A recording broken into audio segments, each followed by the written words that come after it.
Então, muito Olá. boa tarde a todos. Boa tarde, Bruno Barros. Como vai você? Vou muito bem, Vera Barroso. Muito boa tarde para você que está em casa. Espero que vocês também estejam muito bem. Sem Censura de hoje vai esclarecer as dúvidas sobre o coronavírus, vai dar dicas de cuidados com a saúde para quem vai viajar também. Bom, para evitar o pânico com o coronavírus, a infectologista Tânia Vergara explica tudo o que se sabe até agora sobre a nova infecção respiratória e como evitá-la. Estamos também com o Dr. Fernando Martins, que é médico, ele é coordenador do Centro de Informações em Saúde para Viajantes da UFRJ. E ele vai dar orientações para os viajantes, especialmente aqueles que estarão em áreas afetadas pelo coronavírus. Eu imagino que você que está em casa tenha muitas dúvidas sobre esse tema e a gente está aqui para responder as suas dúvidas. Então, nas redes sociais você manda uma mensagem usando a hashtag Sem Censura, mas se você não tem rede social e mesmo assim quer participar do nosso programa, anota aí o número do WhatsApp. 021, que é o código de área do Rio de Janeiro, e o telefone é 999035329. Maravilha. Então vamos saber tudo sobre o coronavírus. A doutora Tânia passou a tarde lá no Estúdio I, quer dizer, ela não só ela sabe tudo sobre o vírus, mas ela sabe tudo sobre a explicação do vírus. Olha só, queria perguntar para a senhora o seguinte, em absurda informação, só tem coronavírus quem veio da China? Nesse momento, você está falando Nesse momento. Tá ligado? em relação ao Brasil? Isso. Nesse momento, sim. Porque, no segundo momento, as pessoas que estão infectadas pelo coronavírus, elas poderão infectar outras pessoas. Sim. Mas, no momento, só aquelas que vieram de Wuhan, na província de Hubei, que é o centro daquele negócio, é que a origem é lá. Lá é o epicentro. Mas não é só lá, né, agora, né? Todas Já aquelas tá, províncias então, do entorno. Tá, Como Tailândia, que surgiu esse Filipinas. vírus? Já tem alguma explicação? Tem algumas especulações, né? Porque o coronavírus já existe. Sim, tanto é o Esse da, é um do coronavírus, SARS, é mais esse um novo coronavírus. É mais um coronavírus. Então, tem algumas especulações, tipo, de algum animal. Você sabe que os chineses têm um hábito alimentar bem diferente, né? Uhum. Então, eles comem morcego, cobra, cachorro. E houve uma suspeita de que esse vírus veio a partir de um desses animais vendidos no mercado lá. E por que houve essa suspeita? Porque amostras colhidas em animais ali desse mercado, em 30% tinham esse coronavírus positivo. Entretanto, também tem uma outra notícia que diz que o primeiro caso não havia estado lá nesse mercado. Então, assim, dizer que foi ali a origem dele, não sei. Mas ali é onde surgiram os primeiros casos e onde está concentrado o maior número de casos. De qualquer maneira, é um vírus que ataca os animais que conseguiu, de repente, atingir a população humana. E é por isso que é complicado, a gente já viu outros casos. Eu não vou perguntar se o senhor vai para a China, porque eu tenho certeza que o senhor não vai para a China, não recomenda ninguém a ir para a China. O senhor acha que a posição do governo da China de isolar uma cidade de 11 milhões de habitantes, não deixar ninguém sair, é uma atitude correta? A ideia de que a gente deve deixar, por exemplo, brasileiros que estejam nesses lugares e que estejam com medo, querem voltar para casa, é correta? A ideia da Nissan, que é uma empresa japonesa, ir buscar os seus funcionários, é uma empresa japonesa, na China, é correta? Você está fazendo uma pergunta difícil de responder. Pois é. Né?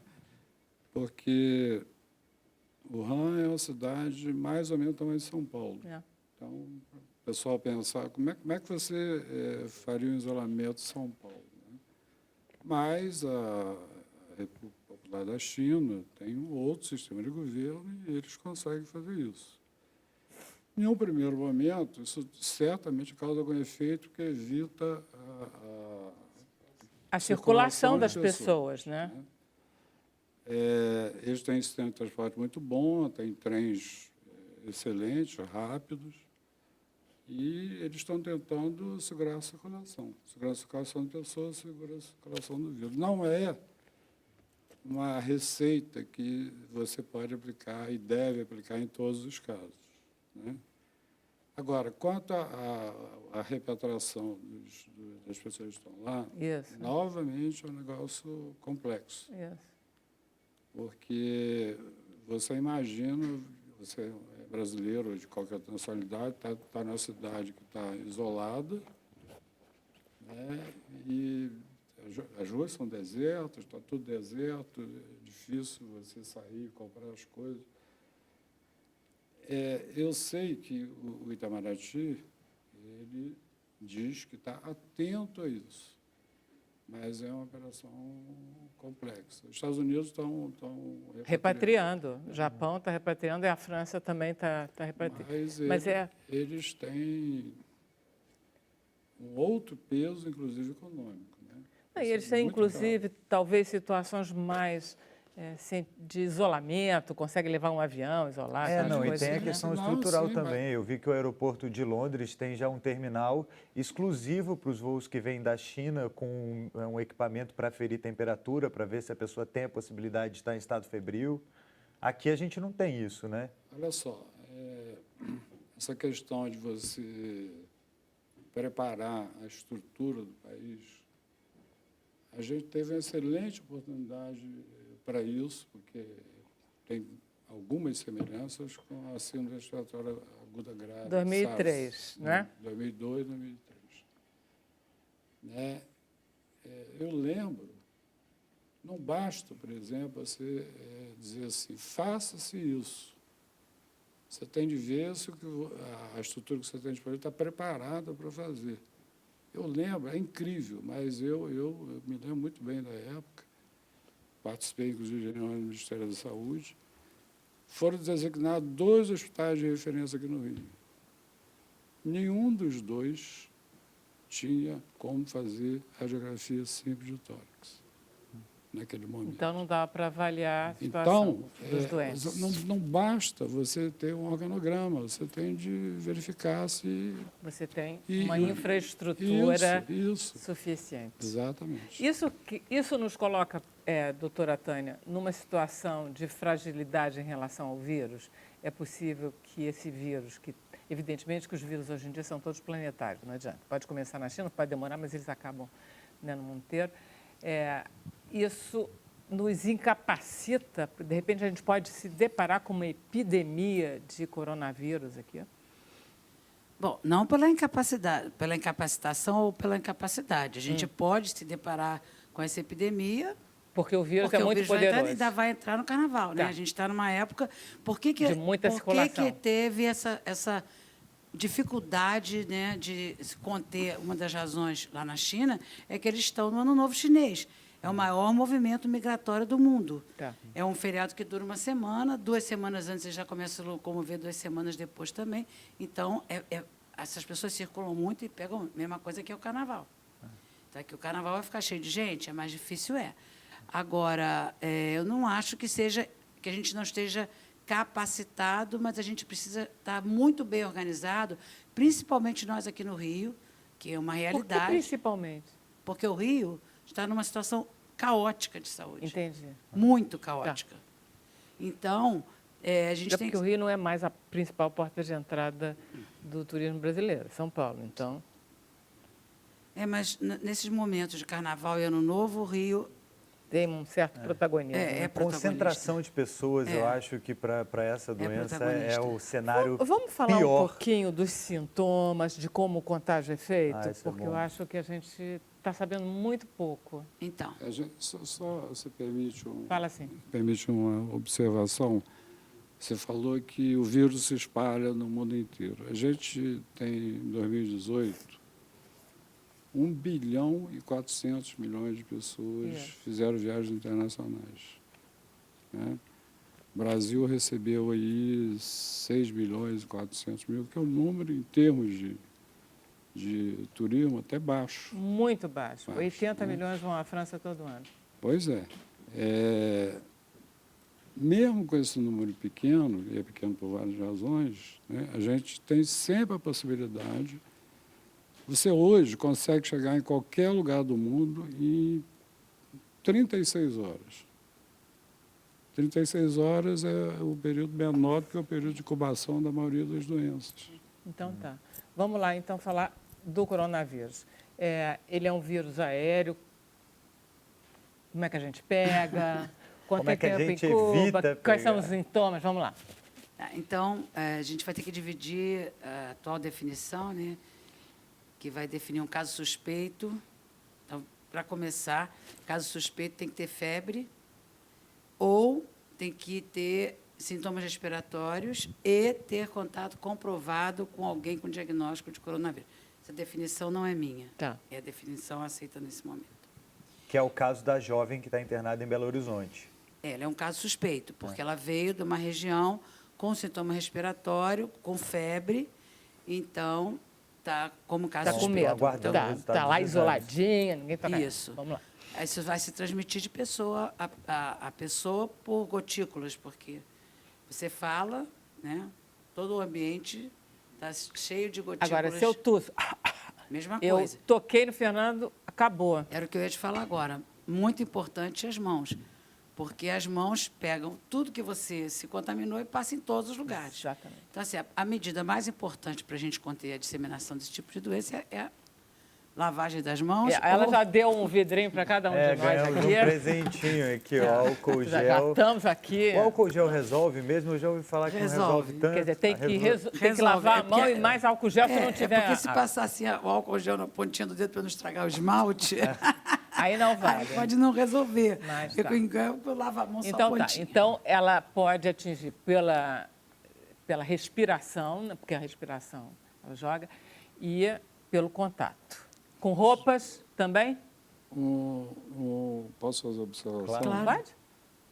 A questão do contato, é bom que fique claro que o contato não é que ele passa através da pele.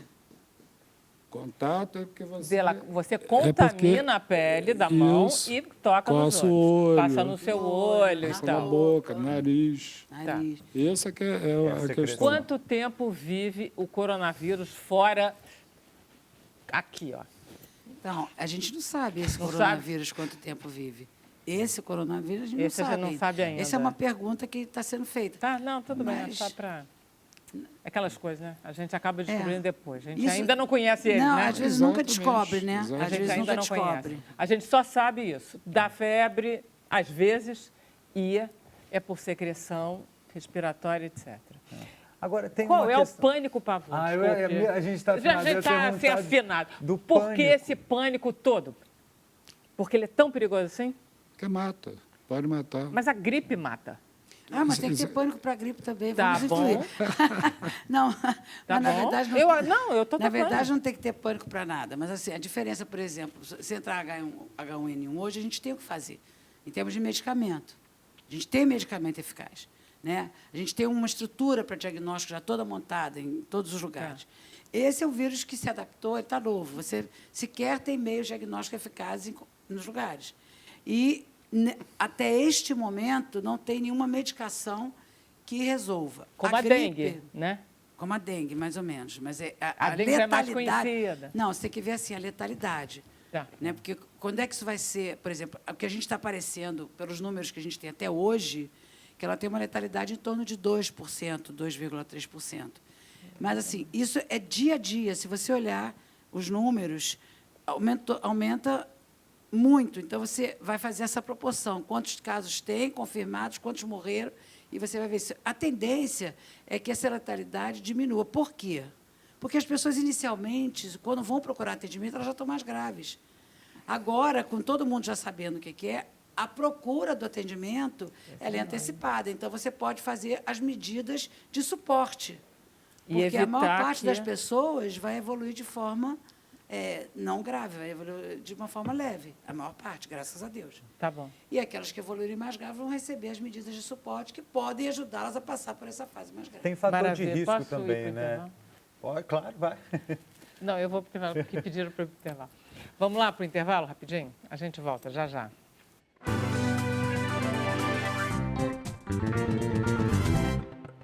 Estamos de volta, ao vivo, com o Sem Censura, conversando com a doutora Tânia e com o doutor Fernando sobre o coronavírus. Doutor Fernando, a doutora Tânia acaba de me dizer que ela está indo para a África, para o Marrocos. Quando? 17 de fevereiro. 17 de fevereiro. Ela vai?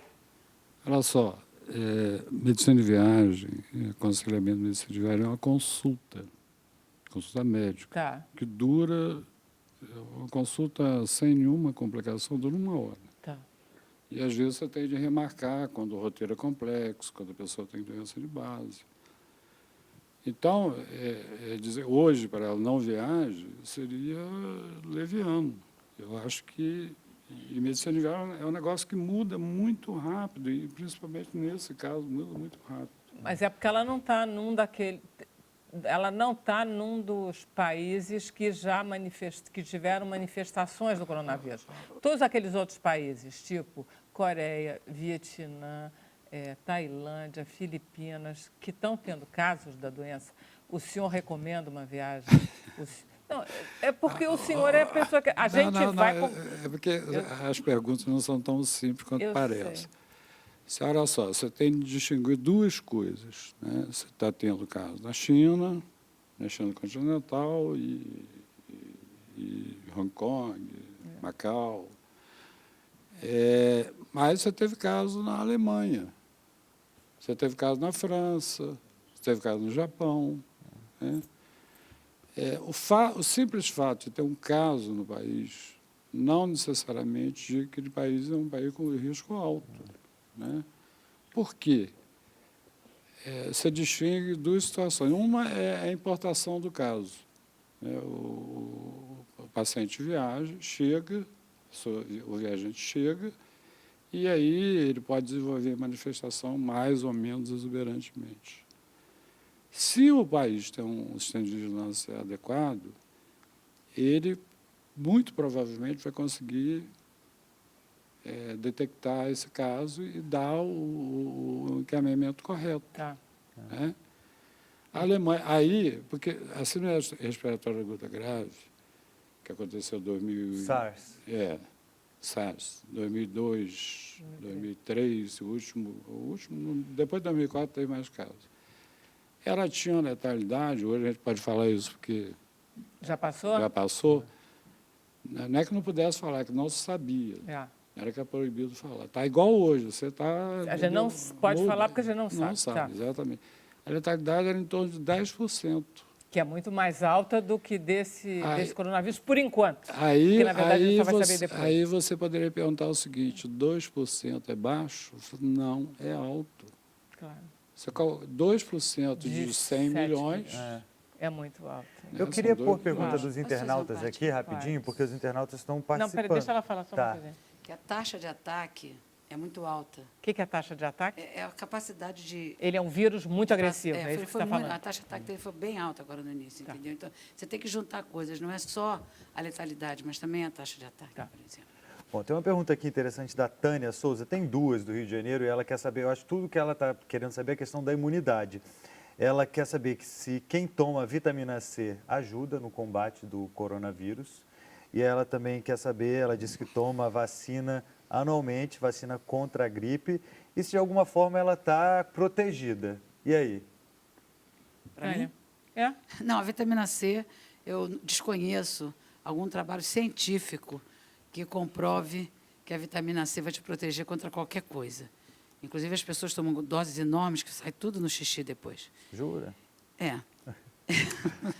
Quanto à vacina para a gripe sazonal, não protege nada. É outro vírus. Ninguém está protegido, é isso que você está dizendo. Não tem proteção, não tem ninguém no mundo protegido. Todo mundo vulnerável. Fala, Fernando. O ganho que ela tem com a vacina contra a gripe é de não pegar gripe. Não pega gripe e fica um pouquinho mais forte do que um ser humano que fica pegando gripe aí a todo, que está com uma imunidade mais baixa e que pode pegar o tal do vírus, porque não é necessário. Se o vírus chegar para mim, necessariamente eu pego? Não. Não. Então, se eu estiver bem, garanto que eu pego mais fácil do que um garoto do que ele. Considerando, assim, os 2 ígidos, Eu vou pegar e ele vai ficar... Agora, falando do carnaval, que está chegando, né? A gente vai, uma festa que acontece em todas as cidades do Brasil.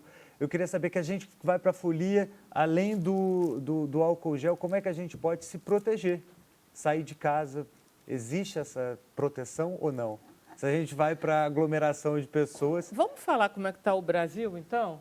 Porque nós falamos, tinha tal menina que foi fazer intercâmbio lá na China, São 3 voltou, está casos internada. agora. Aí tinha o Porto Alegre, tinha não sei o quê. Agora são 30? Não. Acho melhor o Fernando falar. Acho que... Não, Fernando, Não. fala. Não, uma coisa, a pessoa chegou, está com tosse e alguém, eu atendi e eu falei, não, esse caso aqui é um caso suspeito. Tá. Tá? Depois ele vai ser visto se ele vai preencher esses critérios de caso suspeito. Eu, por exemplo, não concordo que só febre, que tem que ter febre, mas isso é uma opinião sabendo uma nota só. E depois disso, ele vai entrar, se ele for considerado suspeito, na primeira bateria de teste. Qual vai ser a primeira bateria de teste? Daquelas coisas que a gente já conhece. E rinovírus, né, que é do resfriado comum. Sarampo. Não, sarampo não nesse caso. Porque não é sarampo é esse nosso tipo. outro grande problema Tá, atual. tá. Para o vírus da gripe, outras Tá, coisas. Coisas que podem ser resolvidas, né? Você faz o diagnóstico e resolve. Você fez isso tudo e o cara continua com sintoma respiratório e ele veio dessa região, então você vai pesquisar coronavírus. Tá. Dos Você casos, conta a história do garoto, que eu achei linda a história, do rapaz.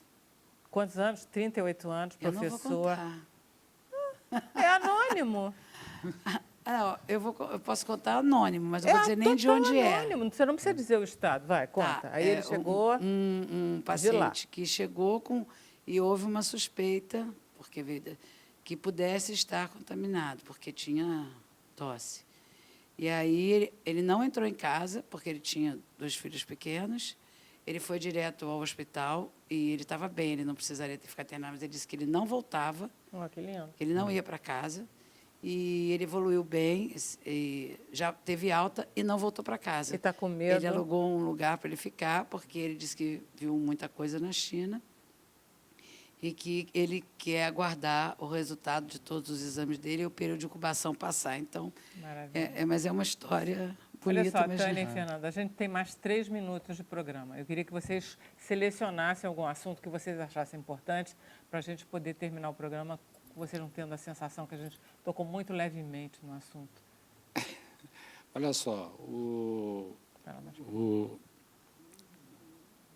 você perguntou sobre fator de risco, né? O que se sabe até agora é que esse coronavírus, a taxa de letalidade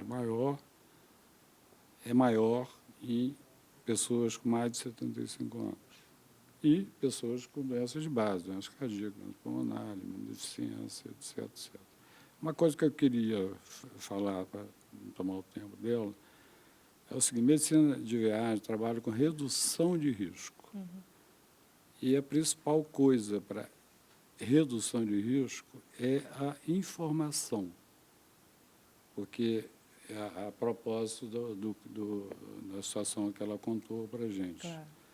A pessoa sabia tudo e pôde ter uma atitude pessoal e ele positiva. teve uma atitude pessoal correta, porque ele é uma pessoa informada. Vamos lá, Taninha, 1 minuto e meio. O viajante é quem introduz ou reintroduz doenças em um lugar. Com e ele é a certeza. melhor sentinela que existe, Com se certeza. ele for informado. Isso, certíssimo. A minha mensagem é que a informação deva ser responsável.